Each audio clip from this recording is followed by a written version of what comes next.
इस बंदे की हरकतों पर उन्होंने 25 फरवरी को अनाउंस किया कि इस हाउस में कह रहा हूं, इस माफिया को मिट्टी में मिला दूंगा। मुख्यमंत्री हैं, शपथ ली है भारत के संविधान को, लॉ एंड ऑर्डर को, रूल ऑफ लॉ को करने के लिए। ये बिल्कुल भाषा बोल रहे हैं अमित शाह की। अमित शाह को आप जानते हैं कि उन्होंने जो रामनवमी पर जो हिंसा हुई, उसमें हिंसा में कौन कौन जिम्मेदार है क्या नहीं, कोई फैसला नहीं हुआ, अभी कोर्ट का फैसला है। उन्होंने कहा कि सर के बल उल्टा लटका देंगे। यानी आईपीसी में ऐसा कोई सजा नहीं है, आप मिट्टी में मिला देंगे। आईपीसी जो है, इंडियन पिनल कोड या क्रिमिनल प्रोसीजर कोड, उसमें ऐसी कोई सजा नहीं है। लेकिन कोई कोर्ट ने उनसे नहीं पूछा कि आप ये कैसे कह सकते हैं, किसी न्यायपालिका ने, कोई एफआईआर नहीं हुई कि आप ये किस तरह से गैर कानूनी बात कर सकते हैं, लेकिन उन्होंने कह दिया था। और ये डर इनके जो अतीक हैं और इनके भाई अशरफ, इनको ये डर था, और उन्होंने ये सुप्रीम कोर्ट आ गए थे, ये सुप्रीम कोर्ट आ गए थे। और सुप्रीम कोर्ट में 28 मार्च को इन्होंने कहा कि मेरी जान को खतरा है, मुझे मरवा दिया जाएगा, मेरे भाई को मरवा दिया जाएगा, और हम मेरे को सुरक्षा प्रदान करें। सुप्रीम कोर्ट ने इतना शर्मनाक फैसला दिया, इतना शर्मनाक फैसला दिया। सुप्रीम कोर्ट ने पुलिस को आदेश नहीं दिया कि इनको सुरक्षित रखा जाए। वहां की सरकार को आदेश नहीं दिया कि इनकी जान की सुरक्षा, आप नॉमिनेट कीजिए कौन सा अफसर होगा जो इनको मरने, इनको एनकाउंटर नहीं होने देगा। कह दिया state will take care of you. ये हिंदुत्ववादियों का, क्योंकि दुनिया के फासिस्ट के साथ बहुत करीबी रिश्ता है, तो ये पूरे समाज का क्रिमिनलाइजेशन कर रहे हैं। कि ये कोई अचानक और किसी के पागलपन की वजह से नहीं हो रहा है कि कोई दिमाग खराब हो गया है, कोई गर्म दिमाग का हो गया, ये नहीं। ये एक बहुत बहुत सोची समझी राजनीति और एक थियरी के तहत हो रहा है। यूपी पर आने से पहले मैं आपको बताना चाहता हूं कि पिछले 5 साल से गुजरात कस्टोडियल डेथ में, यानी पुलिस की जब कस्टडी में कोई आदमी है तो उसमें मारा जा रहा है, पिछले 5 साल से गुजरात नंबर 1 पर है।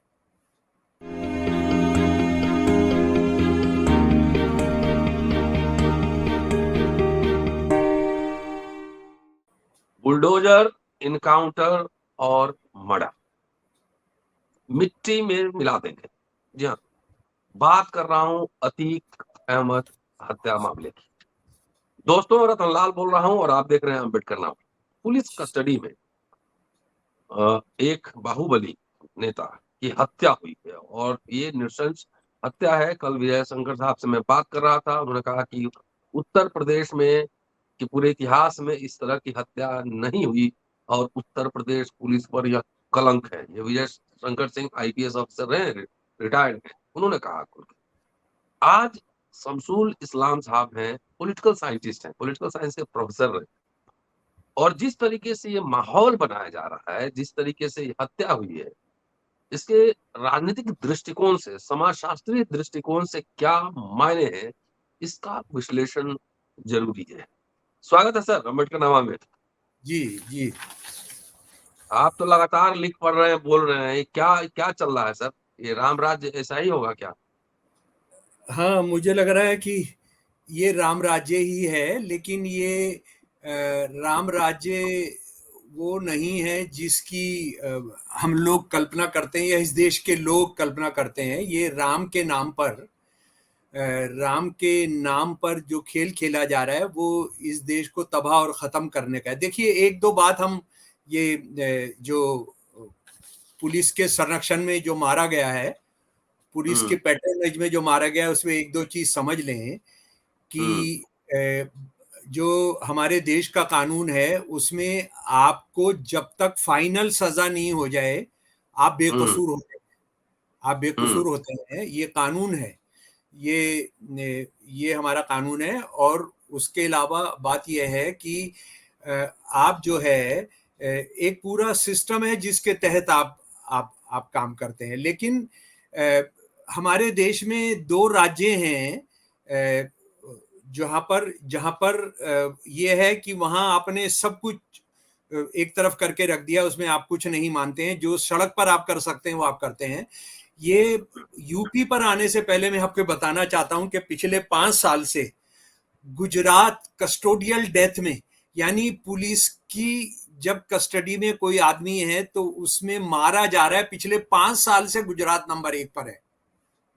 पिछले 5 साल से, इसको अच्छे तरीके से हमको समझ लेना चाहिए। और ये यूपी के अंदर जो हो रहा है, ये यूपी के अंदर भी ये मुझे लग रहा है, क्योंकि वो हिंदुत्ववादी शासकों के लिए गुजरात जो है एक मॉडल स्टेट है, तो इस मॉडल स्टेट को वो जब लागू करेंगे तो जाहिर है उससे कुछ ज्यादा ही होगा, कम तो होगा नहीं। लेकिन डॉक्टर दलाल, मैं इस सारे मामले की तमाम डिटेल्स में आने से पहले, जिस पर बहुत चर्चा हो रही है, मैं आपको ये बताना चाहता हूं कि ये कोई अचानक और किसी के पागलपन की वजह से नहीं हो रहा है कि कोई दिमाग खराब हो गया है, कोई गर्म दिमाग का हो गया, ये नहीं। ये एक बहुत बहुत सोची समझी राजनीति और एक थियरी के तहत हो रहा है। और इसकी शुरुआत होती है लातीनी अमेरिका से। अच्छा। लातीनी अमेरिका में जो यूरोप का इंपीरियलिज्म था, सारे के सारे इंपीरियलिज्म वहां थे। डच इंपीरियलिज्म था, स्पेनिश इंपीरियलिज्म था, फ्रेंच इंपीरियलिज्म था, और बाद में हम देखते हैं दूसरे वर्ल्ड वॉर के बाद अमेरिकी इंपीरियलिज्म वहां पर था। वहां खनिजों से भरा पड़ा है, बेहतरीन सामान जो है, चाहे चाहे जंगल हो, चाहे यूरेनियम हो, चाहे लोहा हो, ये सारी चीजें हो। तो वहां जब इन्होंने कब्जा किया तो वहां के नौजवानों ने और जो वहां के इंटेलेक्चुअल्स हैं उन्होंने इसके खिलाफ विद्रोह शुरू किया। तो वहां पर पूरे के पूरे इलाके को, लातीनी अमेरिका को उन्होंने चपेट में ले आए, ड्रग्स के चपेट में ले आए। और फिर ड्रग्स का जब शुरू होता है तो आप जानते हैं कि गैंग्स बनते हैं। और पॉलिटिकल साइंस में पिछले 25-30 साल से लातीनी अमेरिका पर बहुत गंभीर काम हुआ है पॉलिटिकल साइंटिस्ट ने, जिसमें एक थियरी, शासक वर्गों की एक थियरी है, क्रिमिनलाइजेशन ऑफ द सोसाइटी। आप सारे समाज का क्रिमिनलाइजेशन कर दो तो उसका नतीजा क्या होगा कि आप, रोटी मिल रही है नहीं मिल रही है, रोजगार है नहीं है, हेल्थ का आपका मसला हल हो रहा है नहीं है, ट्रांसपोर्टर है नहीं है, एजुकेशन है नहीं है, उसको सब आप भूल जाएंगे। आपको यह है कि शाम तक मुझे कौन जिंदा रखेगा, मेरी जो बस्ती है, मेरा जो शहर है, उसमें कौन सा गैंग आके गोली चलाएगा, उसको कौन रोक सकता है। तो उसको कौन रोकेगा, उसमें इन जो लातीनी अमेरिका के देश हैं उनके राज्यों की सेना उनको रोकेगी। ऐसा आभास कराया जाता है, ऐसा बताया जाता है कि हम तुमको जिंदा रख रहे हैं, यानी आपको नौकरी दिला रहे हैं, आपको एजुकेशन करा रहे हैं, आपका हेल्थ का बदल नहीं, आपको हम जिंदा रख रहे हैं। और आप यही वजह जानते हैं कि जब क्यूबा में इनकलाब हुआ लातीनी अमेरिका में, तो उस क्यूबा को इनकलाब में नहीं आने देने के लिए अमेरिका ने क्या क्या किया और आज भी क्या क्या करता है वो क्यूबा को खत्म करने के लिए। आप जानते हैं वेनेजुएला, ब्राजील वगैरह में जब भी कोई प्रोग्रेसिव या सोशलिस्ट आदमी के बनने का होता है तो किस तरह से अमेरिका सीधा दखल देता है। नहीं तो वहां पर अमेरिका, वहां पर जो उनके दल्ले हैं, जो उनके दलाल हैं, उनको पूरा हथियार और वो पहुंचाकर उसको खत्म कराता है, उनके तख्ता पलट कराता है। तो ये हिंदुत्ववादियों का, क्योंकि दुनिया के फासिस्ट के साथ बहुत करीबी रिश्ता है, तो ये पूरे समाज का क्रिमिनलाइजेशन कर रहे हैं। और आज ये सोच रहे हैं कि ये दलित लड़कियों को लेके, दलित गरीबों को लेके जातिवाद के नाम पर, या मुसलमानों को मुसलमान के नाम पर मरवाकर ये हिंदुओं को का दिल जीत लेंगे। लेकिन इसकी असली कीमत इस देश के 80% जो हिंदू धर्म को मानने वाले हैं उनको ही चुकानी होगी, उनको चुकानी होगी। और लातीनी अमेरिका उसकी कीमत चुका रहा है। लातीनी अमेरिका में जो हालत हो रही है, हम इस बात को अच्छी तरीके से जानते हैं। तो अब जरा सा हम ये इलाहाबाद पर आ जाए। इलाहाबाद जो है, इलाहाबाद के अंदर हम सब ये जानते हैं कि किस तरह से ये अतीक जो अंसारी हैं, ये पुराना एक पॉलिटिकल फैमिली है इलाहाबाद, उसके बाद फूलपुर वगैरह से, और नेहरू जहाँ के मेंबर पार्लियामेंट थे वहां पर ये अतीक जो है वहां पर मेंबर पार्लियामेंट भी था। और ये काफी दबंग, बाहुबली। हाँ, बाहुबली, आप इनको मतलब गुंडा कह सकते हैं कोई इसमें। और ये गुंडा वहां अकेला नहीं है, वहां बहुत बड़े बड़े गुंडे, आप जानते हैं कि हरिशंकर तिवारी एक होते थे, उसके बाद एक शाही होते थे उस इलाके के अंदर।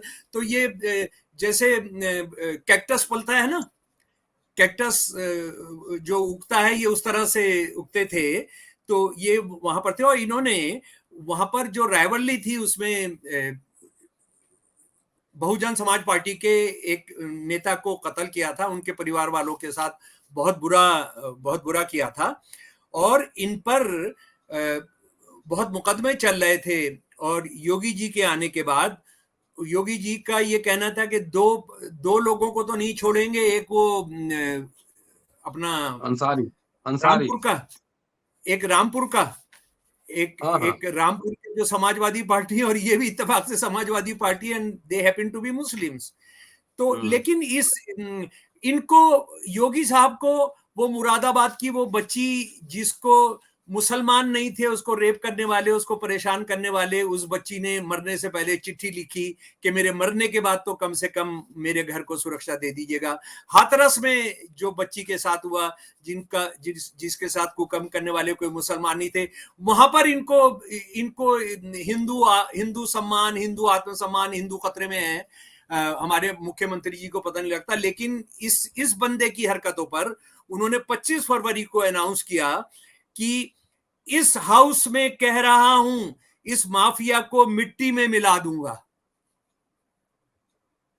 मुख्यमंत्री हैं, शपथ ली है भारत के संविधान को, लॉ एंड ऑर्डर को, रूल ऑफ लॉ को करने के लिए। ये बिल्कुल भाषा बोल रहे हैं अमित शाह की। अमित शाह को आप जानते हैं कि उन्होंने जो रामनवमी पर जो हिंसा हुई, उसमें हिंसा में कौन कौन जिम्मेदार है क्या नहीं, कोई फैसला नहीं हुआ, अभी कोर्ट का फैसला है। उन्होंने कहा कि सर के बल उल्टा लटका देंगे। यानी आईपीसी में ऐसा कोई सजा नहीं है, आप मिट्टी में मिला देंगे। आईपीसी जो है, इंडियन पिनल कोड या क्रिमिनल प्रोसीजर कोड, उसमें ऐसी कोई सजा नहीं है। लेकिन कोई कोर्ट ने उनसे नहीं पूछा कि आप ये कैसे कह सकते हैं। किसी न्यायपालिका ने, कोई एफआईआर नहीं हुई कि आप ये किस तरह से गैर कानूनी बात कर सकते हैं, लेकिन उन्होंने कह दिया था। और ये डर इनके जो अतीक हैं और इनके भाई अशरफ, इनको ये डर था। और उन्होंने, ये सुप्रीम कोर्ट आ गए थे, ये सुप्रीम कोर्ट आ गए थे। और सुप्रीम कोर्ट में 28 मार्च को इन्होंने कहा कि मेरी जान को खतरा है, मुझे मरवा दिया जाएगा, मेरे भाई को मरवा दिया जाएगा, और हम मेरे को सुरक्षा प्रदान करें। सुप्रीम कोर्ट ने इतना शर्मनाक फैसला दिया, इतना शर्मनाक फैसला दिया। सुप्रीम कोर्ट ने पुलिस को आदेश नहीं दिया कि इनको सुरक्षित रखा जाए। वहां की सरकार को आदेश नहीं दिया कि इनकी जान की सुरक्षा, आप नॉमिनेट कीजिए कौन सा अफसर होगा जो इनको मरने, इनको एनकाउंटर नहीं होने देगा। कह दिया state will take care of you. State, कौन सी स्टेट टेक केयर करेगी? जो कह रही है कि तुमको मिट्टी में मिला देंगे, तुमको मिट्टी के अंदर मिला देंगे। डॉक्टर रतन लाल, मैं बहुत ईमानदारी के साथ कह रहा हूं, और उसकी कोई भी कीमत चुकाने के लिए भी तैयार रहूंगा, कि हमारे देश के अंदर और खासतौर पे यूपी के अंदर और कई दूसरे राज्यों के अंदर जो दलितों के साथ और मुसलमानों के साथ हो रहा है, जो औरतों के साथ हो रहा है, और जिस तरह से निचली अदालतों को तो छोड़ दीजिए, वो तो सब खत्म हो गए, वो तो सब वहां पर हिंदुत्व के जो कैडर्स हैं उनका पूरा कब्जा हो गया। अगर वहां उनके जज नहीं भी हैं तब भी वो पूरा फैसला लिखवाते हैं। लेकिन मुझे लगता है कि हाई कोर्ट और सुप्रीम कोर्ट में भी अब ताला लगा देना चाहिए। कम से कम हाई कोर्ट में जो ईमानदार और सुप्रीम कोर्ट में जो जज है, वो कम से कम इस शर्मिंदगी से बच जाएंगे कि सबको बदनामी होती है। आप जरा सा बताइए कि एक बंदा जिसको खुलेआम बोला जा रहा है कि इसको हम छोड़ेंगे नहीं, सुप्रीम कोर्ट क्या हस्तक्षेप करती है? सुप्रीम कोर्ट कहती है state will take care, state which wanted to kill them.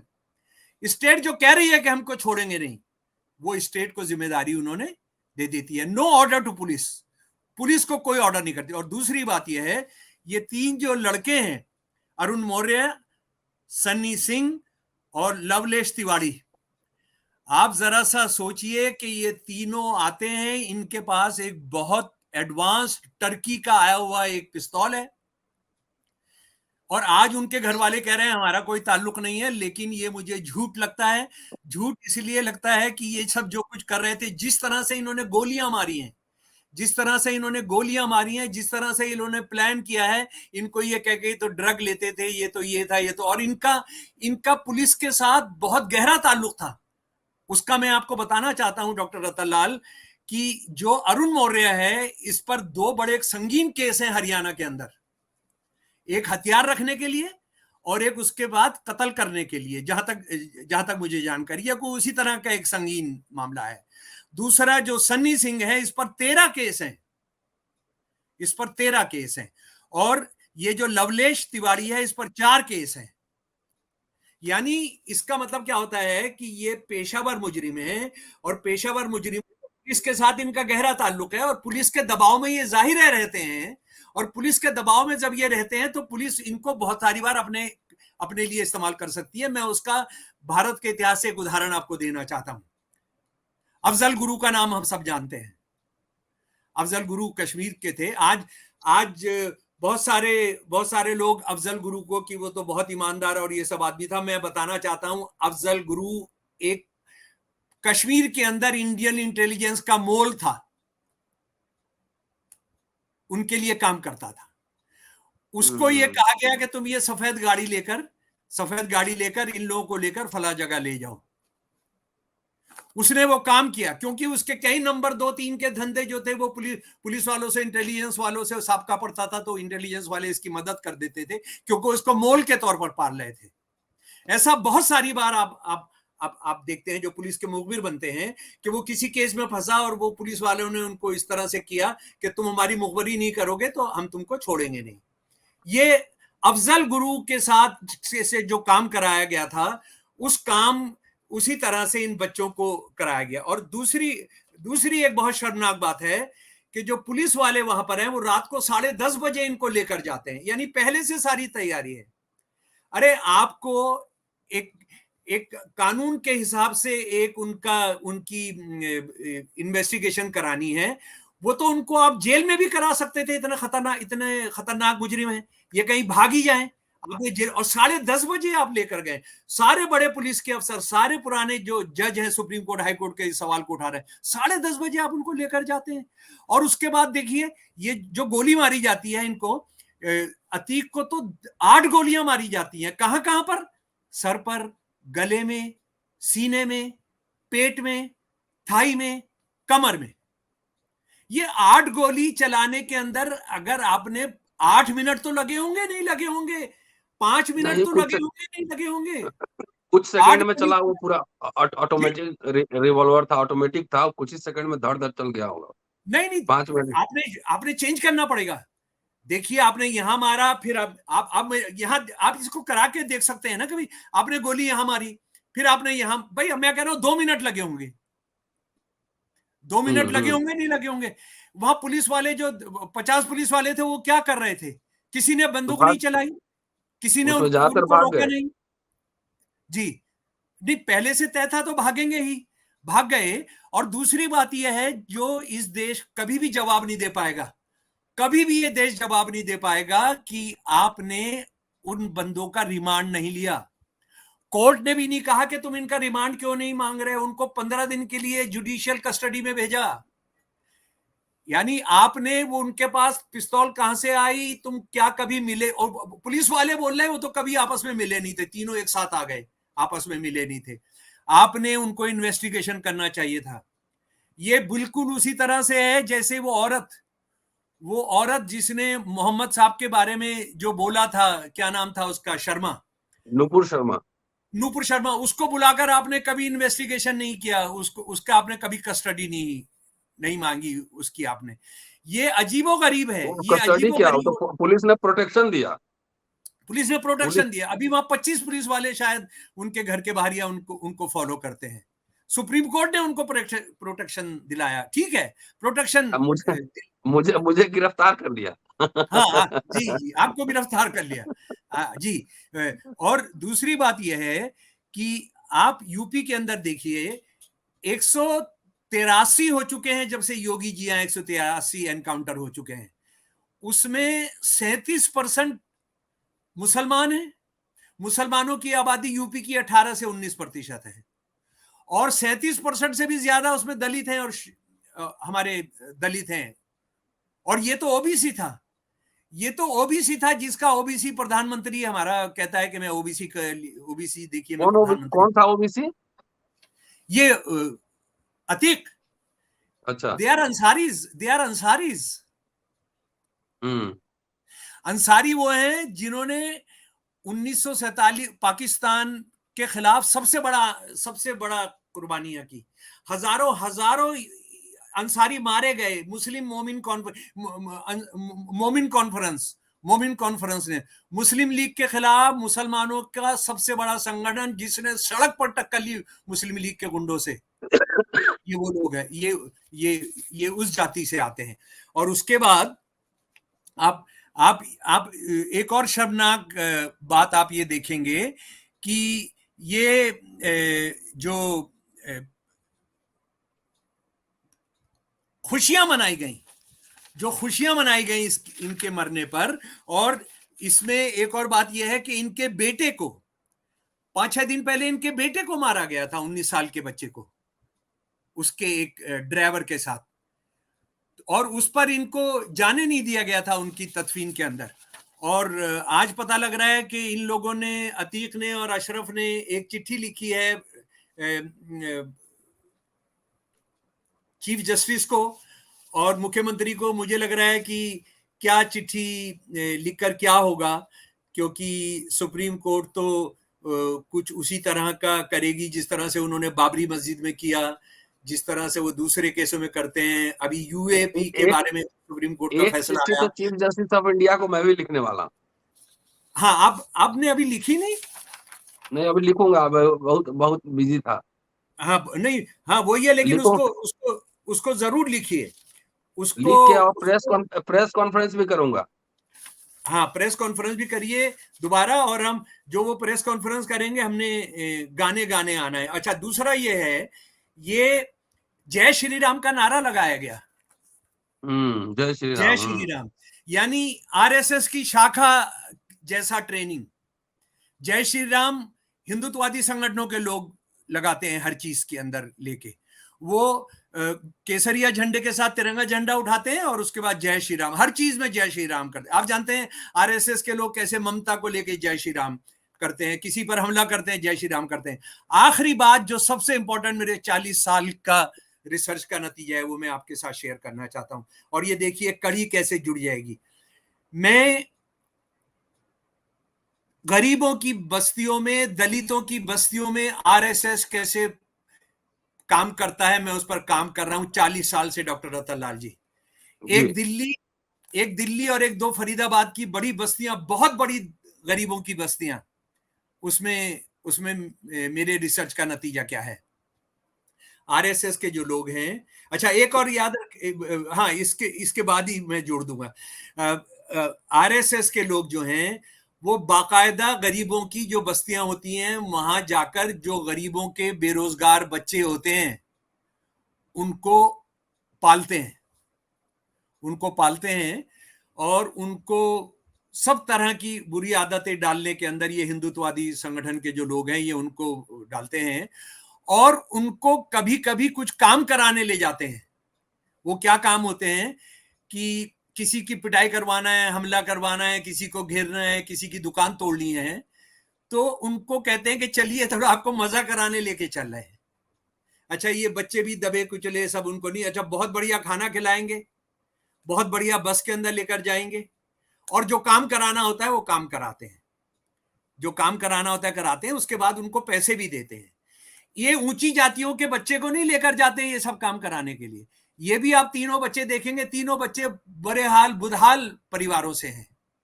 ये मिश्रा है जी एक, उसमें मिश्रा है, एक नहीं, वो मिश्रा कोई है, भी हो, नहीं एक तिवारी है, एक तिवारी है। लवकेश, मैं ये कह रहा हूं, तिवारी, सॉरी लेकिन हाँ। जाति, यहाँ जाति का सवाल नहीं है, वो गुर्बत का शिकार है, गुर्बत का शिकार हैं। और उसके बाद मैं आपको दिल्ली का जो उदाहरण देना चाहता हूं वो बहुत ही चौंकाने वाला है। दिल्ली के अंदर एक बहुत बड़ी बस्ती है, वहां पर इमरजेंसी के अंदर उजाड़ कर वो बसाई गई। तो ये बस्ती जो है एक अननेचुरल बस्ती है कि उसमें हिंदू, मुसलमान, सिख, ईसाई, जैन सब एक साथ रहते हैं और एक ही ब्लॉक के अंदर सभी आपको मिलके रह सकते हैं। ये उस तरह की बस्ती नहीं है कि हिंदू बसे हो, मुसलमान बसे हो, बिहारी बसे हो, यूपी वाले बसे हो, ये वो नहीं है।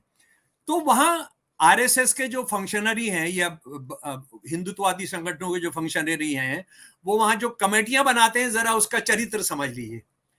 वहां एक कमेटी बनती है जो पुलिस के साथ डील करेगी, ऊंची जाति के लोग होते हैं उसमें। स्कूलों के साथ डील करेगी, ऊंची जाति के लोग होते हैं। आरडब्ल्यूए में रहेगी, ऊंची जाति के लोग होते हैं। लेकिन वो एक टीम बनाते हैं कि जो थर्सडे को जो मजार पर हिंदू जा रहे हैं पूजा करने या चढ़ावा देने, उनकी पिटाई करने, उसमें सारे दलित लड़के होते हैं। ये दलित बच्चे जो हैं, ये थाने के साथ जो रेपो करना होता है उस कमेटी के मेंबर नहीं होते हैं। स्कूल को जो डील करते हैं, क्या कहते हैं, पीटीए होती है ना, पेरेंट टीचर्स एसोसिएशन वगैरह की जो कमेटी बनती है, उसमें नहीं होते हैं। ये थाने की एडवाइजरी कमेटी में नहीं होते हैं, मोहल्ले की। ये किस गुट में होते हैं? जिसको कुछ मार धाड़ पिटाई करनी होती है। तो इन बच्चों को जो इस्तेमाल किया गया, ये बच्चे बाकायदा ट्रेंड हैं। और पुलिस जो यूपी की बदकिस्मती से पुलिस है, उसके बारे में तो मैं योगी जी से कहता हूं कि आप एक और काम कर जाइए, एक बहुत अच्छा काम कर जाइए हिंदू राष्ट्र के लिए। वो ये कर जाइए कि पुलिस का महकमा भंग कर दीजिए, क्योंकि पहले भी पुलिस जो है, आप हाशिमपुरा या मलियाना या दलितों के साथ जो कुछ होता है, चाहे हाथरस हो, चाहे उन्नाव हो, चाहे दूसरी जगह हो, जो कुछ होता रहता है, मुरादाबाद हो, आप ऐसा कर दीजिए, प्रस्ताव पास करा दीजिए और हमारे अमित शाह उसको फौरन मान लेंगे कि बजरंग दल और विश्व हिंदू परिषद के जो नौजवान हैं वो पुलिस का काम करेगी यूपी में। ये ये मुखौटा भी उतार दीजिए। ये मुखौटा सर योगी जी उतार दीजिए। ये मुखौटा उतार के सच्ची बात यह है कि पुलिस को भंग करिए, या उनसे कहिए कि तुम सारे जाके, होंगे भी बहुत सारे बजरंग दल और सुप्रीम कोर्ट में कल एक पीआई डला है और वो इनकाउंटर को लेकर विकास दुबे का भी मसला उसमें है और अतीक अहमद का मसला है और सुप्रीम कोर्ट ने उसको एक्सेप्ट कर लिया है सुनने की। नहीं, जी एक्सेप्ट तो कर लेगी। देखिए, मैं बिल्कुल साफ कह रहा हूं, सुप्रीम कोर्ट पर तो ताला लगवा देना चाहिए। यानी वो कभी कभी आपको ऐसे आभास करा देंगे कि जैसे वो बहुत अरे भाई, जो सुप्रीम कोर्ट हिंसात्मक बातों को लेके ये कह रही हो कि तो नामर्द राज्य है, उससे ज्यादा उसकी सुप्रीम कोर्ट की हैसियत नहीं है। यानी ये क्रिमिनल एक्ट है और उस वहां की सरकार को डिसमिस कर देना चाहिए। क्या बोल रहे हैं सुप्रीम कोर्ट के जज? सरकार इंपॉर्टेंट है। अरे इंपॉर्टेंट तो आप हैं। आप ये शब्द इस्तेमाल कर रहे हैं जो सेक्सिस्ट टर्म है, इंपॉर्टेंट। इंपॉर्टेंट क्या चीज होती है? पूछिए इन जजेस के साथ। इंपॉर्टेंट औरत के विरोधी एक टर्म है। कोई केस नहीं करता, कोई हंगामा नहीं होता, कुछ नहीं होता। सुप्रीम कोर्ट, हाई कोर्ट पर तो ताला लगवा दीजिए, ताकि इस देश की जनता ने मरना है ना, तो वो फिर क्या करेगी। मैं आपको जो पंचतंत्र की कहानियां है ना, उसमें से एक आखिरी कहानी अपनी बात बताकर आपको खत्म करता हूं। एक शेर जो था बहुत खरगोशों को मार रहा था, बहुत एक खाता था, 4 को मारता था। तो शेर जो होशियार थे अपना खरगोश, उन्होंने ये तय किया, थोड़ी सी मैंने बदली है ये कथा जो है पंचतंत्र की। तो उन्होंने कहा कि सर आप ऐसा क्यों करते हैं? देखिए, एक खाना होता है, आपको 2 खाने होते हैं, आप 5 मारते हैं। कल सुबह से हम में से रोज एक हाजिर हो जाया करेगा। तो भाई हम तय कर लेंगे ना, सारे दलित, सारे मुसलमान, सारे शूद्र, सारे औरत, कि किस ने एनकाउंटर में मरने जा रहे हैं। हम दो आदमी, जितने आदमी आप कहेंगे, 10 आदमी हम हाजिर हो जाया करेंगे। आप कम से कम किसी को भी तो नहीं मारोगे ना। इसको करा लीजिए। हमको ये भ्रम तो ना रहना कि हाई कोर्ट है, सुप्रीम कोर्ट है, पुलिस है। जी हाई कोर्ट, सुप्रीम कोर्ट, कि खामोशी गुंडागर्दी को मदद कर रही है, बलात्कारियों को मदद कर रही है, हथियारों की मदद कर रही है। कोर्ट माफ कीजिए, आप उनके साथ खड़े हैं। जी शुक्रिया सर। और सारे भाइयों जी को फिर मैं मार्टिन न्यूमिलियर का ये 6 लाइनें आपको सुना रहा हूं, जो फांसीवाद के खिलाफ लड़ते लड़ते उन्होंने कभी हथियार नहीं डाले। जर वह सबसे पहले कम्युनिस्टों को लेने आए और मैं कुछ नहीं बोला क्योंकि मैं कम्युनिस्ट नहीं था। अब यहां हम अपने हिसाब से अपनी जातियां और नाम लगा लेंगे। फिर वो यहूदियों को लेने आए और मैं कुछ नहीं बोला क्योंकि मैं यहूदी नहीं था।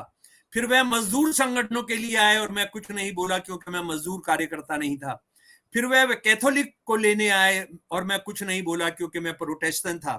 फिर वो मुझे लेने आए और वो तब कोई नहीं बचा था जो मेरे लिए भी बोल सके। वह पहले मुसलमानों को लेने आया, मैं मुसलमान नहीं था, चुप रहा। फिर उसके बाद वो दलितों को लेने आए, मैं दलित नहीं था, मैं चुप रहा। उसके बाद वो ब्राह्मणों को लेने आए, मैं ब्राह्मण नहीं था, मैं चुप रहा। उसके बाद वो क्षत्रियों को लेने आए, मैं नहीं था। उसके बाद वो किसानों को लेने आए, मैं किसान नहीं था। और जब वो मुझे लेने आए, कोई बचा ही नहीं था। कोई बचा ही नहीं था। तो हम तो अकेले भी बचेंगे तो लड़ेंगे भाई, है ना जी डॉक्टर रतनलाल जी? एकदम डेफिनेटली लड़ेंगे। और शमसूल साहब के अपने विचार हैं, थोड़ा सा भरोसा अभी मुझे सुप्रीम कोर्ट पर है, क्योंकि नहीं है, मुझे जजेस के नहीं है, हिसाब से मुझे नहीं है, मुझे नहीं। जजेस के हिसाब से बहुत सारे कुछ बदलते रहते हैं। ये तो जो मैं एक चिट्ठी सुप्रीम कोर्ट का चीफ जस्टिस है ना, इसने बाबरी मस्जिद का निर्णय लिखा है। हाँ हाँ ये जानता हूँ। कुछ भी लिपस्टिक, कुछ भी माई ये लगा लेना, पाउडर वाउडर, सिर्फ इस व्यवस्था को लेजिटिमाइज करने के लिए करेंगे वो। चलिए बहरहाल मैं एक चिट्ठी तो जरूर लिखूंगा। जब चिट्ठी लिखूंगा तो फिर प्रेस वार्ता के साथ सारा देश आऊंगा। इंतजार और कर रहा है, सारा देश हाँ उस वो चिट्ठी का इंतजार कर रहा है। चिट्ठी लिखने वाला हूँ चीफ जस्टिस ऑफ इंडिया को, कैसे होता है एट्रोसिटीज। क्योंकि दशरथ सोलंकी मामले पर उनका एक स्टेटमेंट आया था। उस स्टेटमेंट के संदर्भ में जो भी बोलने लिखने पढ़ने वाले दलित हैं, उनके साथ किस तरह होता है दमन, किस तरह होती है साजिशें, ये सारा कुछ लिखने वाला हूँ। और केस स्टडी मैं खुद रहूंगा। लेकिन मैं डरता नहीं हूँ। मैं एक प्रोग्राम में था इंडिया इंटरनेशनल सेंटर में, और मैंने कहा कि अंबेडकर को पढ़ के मैंने ये सीखा है कि सामने कोई भी अत्याचारी हो, कम से कम मैं ये कह सकूं, हाउ डेयर यू। जी शमसूल साहब। और आपकी चिट्ठी का सारा देश इंतजार कर रहा है, सारी दुनिया जी इंतजार कर रही बस जल्दी लिखने वाला हूँ। अभी है। अम्बेडकर के बर्थडे का जो है ना हफ्ता चल रहा है, तो रोज कहीं ना कहीं प्रोग्राम होता है, तो इसलिए उसके लिए जी एक दो दिन बैठना पड़ेगा मुझे। जी शुक्रिया सर। और जी दोस्तों देखते रहिए जी। अम्बेडकर नामा। जय भीम जल्दी इनकलाब मिलता हूँ आपसे जिंदाबाद, जय अगले। भीम इनकलाब जिंदाबाद जी।